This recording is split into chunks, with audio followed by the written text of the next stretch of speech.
नमस्कार, फाइटर समाचार में आपका स्वागत है। पेश आज 2 नवंबर दोपहर 3 बजे राजस्थान की खास खबरें।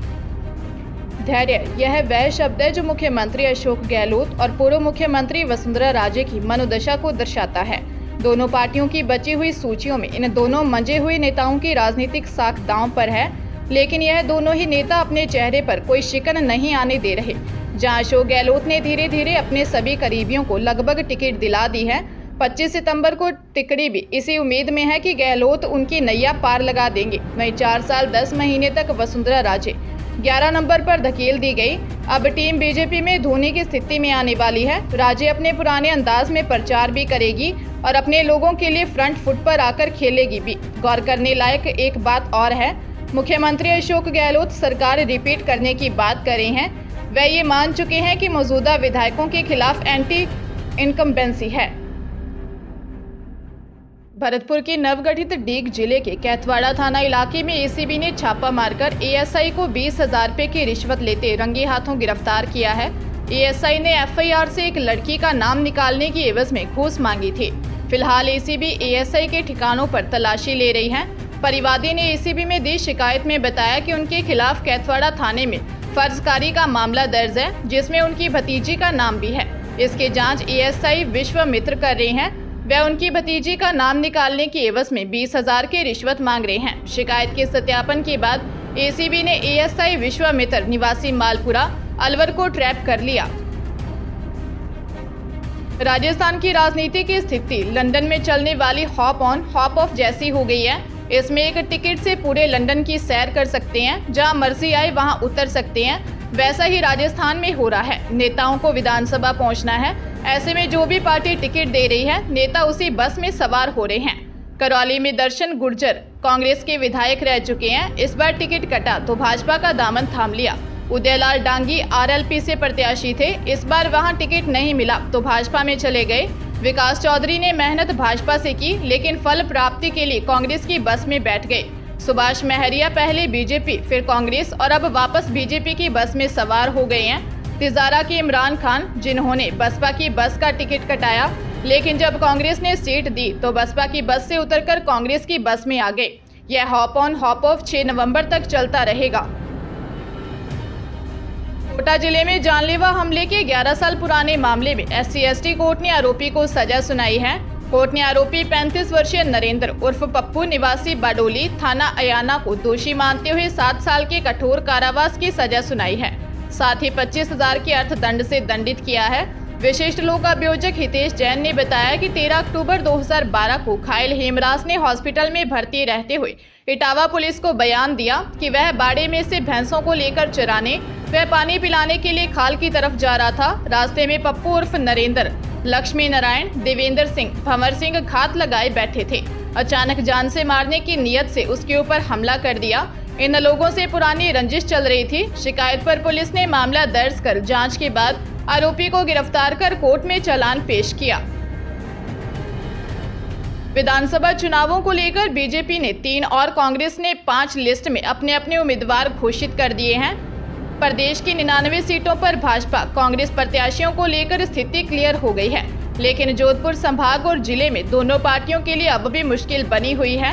यहाँ दोनों पार्टियों के लिए पेंच फंसा हुआ है। जोधपुर की 10 सीटों में से केवल एक बिलाड़ा सीट पर ही दोनों प्रत्याशियों की स्थिति क्लियर हो पाएगी। इधर जोधपुर शहर में कांग्रेस का पेंच सूरसागर सीट पर फंसा है। औसिया सीट पर भाजपा की पूर्व विधायक भैराराम सियोल दावेदार हैं। जिले में जाट प्रत्याशी की एकमात्र यही सीट है। ऐसे में भाजपा भी जाट समुदाय से किसी को टिकट दे सकती है। सरदारपुरा से मुख्यमंत्री अशोक गहलोत का नाम कांग्रेस की पहली लिस्ट में ही जारी हो गया था।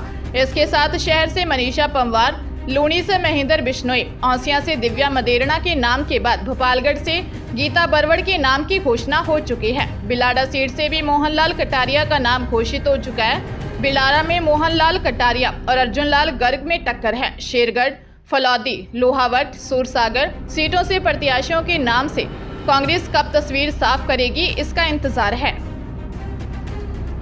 दौसा में हुए एक सड़क हादसे में 3 महिलाओं की मौत हो गई, जबकि 25 लोग घायल हो गए। घटना मेहंदीपुर बालाजी थाना क्षेत्र के जयपुर आगरा नेशनल हाईवे पर ब्रह्माबाद मोड़ के पास दोपहर को हुई। बताया जा रहा है कि सभी सत्संग में जा रहे थे। कार्यवाहक थाना इंचार्ज मुकेश गुर्जर ने बताया कि पिकअप में सवार सभी लोग भरतपुर जिले के उज्जैन के रहने वाले थे और दौसा में होने वाले सत्संग में हिस्सा लेने जा रहे थे। यात्रियों से भरी पिकअप जयपुर आगरा हाईवे पर पहुंची थी कि अचानक से पिकअप का टायर फट गया।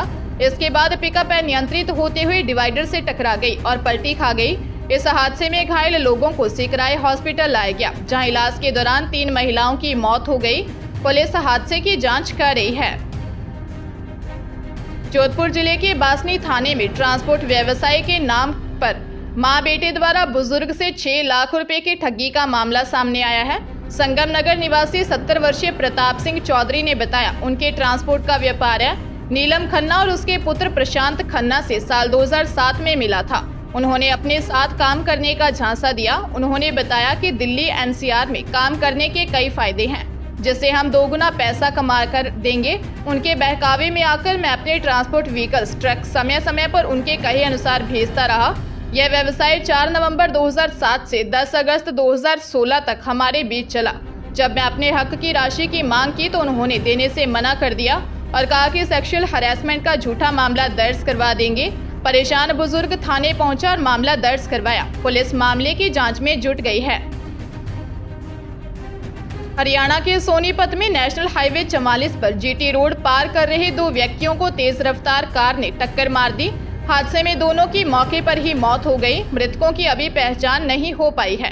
थाना बड़ी पुलिस के अनुसार हादसा गन्नौर क्षेत्र के गांव पीपली खेड़ा फ्लाईओवर के नजदीक हुआ है। 2 व्यक्ति यहां से जीटी रोड को क्रॉस कर दूसरी तरफ जा रहे थे। इसी बीच एक तेज रफ्तार कार ने उनको सीधे टक्कर मार दी। दोनों की मौके पर ही मौत हो गई। पुलिस ने बताया कि दोनों के पास से ऐसा कुछ नहीं मिला जिससे कि उनकी पहचान हो सके। प्रारंभिक जानकारी के अनुसार दोनों मृतक प्रवासी मजदूर बताए जा रहे हैं, जो कि बड़ी इंडस्ट्रियल क्षेत्र की किसी कंपनी में काम करते थे। पुलिस उनकी पहचान के प्रयास में लगी है। उदयपुर जिले की हॉट सीट वल्लभनगर विधानसभा से भाजपा प्रत्याशी का नाम घोषित होने से पहले भाजपा ने एक बड़ा धमाका किया है। असल में भाजपा के प्रदेश नेतृत्व की सूची में वल्लभनगर कमजोर सीट में गिनी जाती है। भाजपा ने आज आरएलपी के उदयलाल डांगी को बीजेपी में वापसी कर दी है। भाजपा के प्रदेश प्रभारी अरुण सिंह, प्रदेश अध्यक्ष सीपी जोशी, नेता प्रतिपक्ष राजेंद्र राठौर के साथ डांगी को दिल्ली में भाजपा ज्वाइन करवाई। भाजपा ने यह खेल इसीलिए किया कि उदयलाल डांगी के साथ पार्टी ओबीसी वोट को साधना चाहती है। पिछले दिनों ही बेनेश्वर में डांगी पटेल पाटीदार समाज के सम्मेलन में समाज ने ताकत दिखाई थी। इसके अलावा वल्लभनगर विधानसभा क्षेत्र में डांगी की पकड़ अच्छी है। अलवर जिले में 2 संविदा कर्मचारियों को नौकरी करने के दौरान ठगी का ऐसा आइडिया आया कि वे पार्षद से लेकर शहर के बड़े व्यापारियों को धमकाते रहे। अपने आप को सेक्टर मजिस्ट्रेट बताया।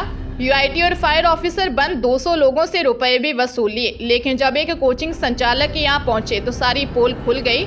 मामला शहर थाना क्षेत्र का है।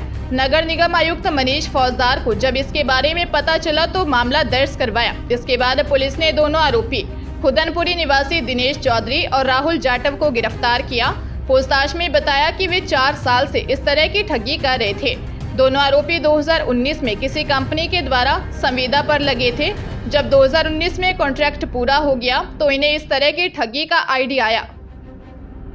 जयपुर में लड़कियों की फोटो दिखाकर लूटने वाली गैंग का खुलासा हुआ है, जो एस्कॉर्ट सर्विस के नाम पर लोगों को झांसे में लेती थी। जवाहर सर्किल थाना पुलिस ने मामले में सरगना 24 वर्षीय जितेंद्र यादव उर्फ जीतू निवासी जोबनेर बोराज सहित 5 आरोपियों जैतपुरा फुलेरा निवासी 26 वर्षीय दीपक, रैनवाल जयपुर निवासी 24 वर्षीय अनिल यादव, शोसिंगपुरा फुलेरा निवासी 19 वर्षीय अजय मीणा और बोराज जोबनेर निवासी 26 वर्षीय मुकेश यादव को गिरफ्तार किया है। पूछताछ में सरगना ने बताया कि चंडीगढ़ में वो खुद इस तरह से लूटपाट का शिकार हुआ था। बदनामी के डर से शिकायत भी नहीं कर सका। इसके बाद खुद भी इसी तरह से वारदात करने लगा। पुलिस ने आरोपियों के कब्जे से गाड़ी और 6 से ज्यादा मोबाइल सिम कार्ड बरामद किए हैं। पुलिस आरोपियों से पूछताछ में जुटी है, जिससे कई बड़े खुलासे हो सकते हैं। अजमेर जिले में विधानसभा चुनाव को लेकर की जा रही नाकेबंदी के दौरान सिविल लाइन थाना पुलिस ने स्कूटी सवार प्रॉपर्टी डीलर पंचशील निवासी भरत गिदवानी और उसकी पत्नी मीनल गिदवानी को पकड़ा है। उनसे 15 लाख रुपए बरामद हुए हैं। दोनों से पूछताछ की गई तो वे संतोषजनक जवाब नहीं दे सके। पुलिस ने इनकम टैक्स डिपार्टमेंट को सूचना दे दी है। इनकम टैक्स डिपार्टमेंट पति पत्नी से पूछताछ कर रही है। इसी तरह बांसवाड़ा शहर के राज तालाब थाना पुलिस ने शहर के हवाला कारोबारी अविनाश जैन के यहां दबिश देकर 7,27,000 रुपए बरामद किए हैं। पुलिस आरोपी से पूछताछ कर रही है।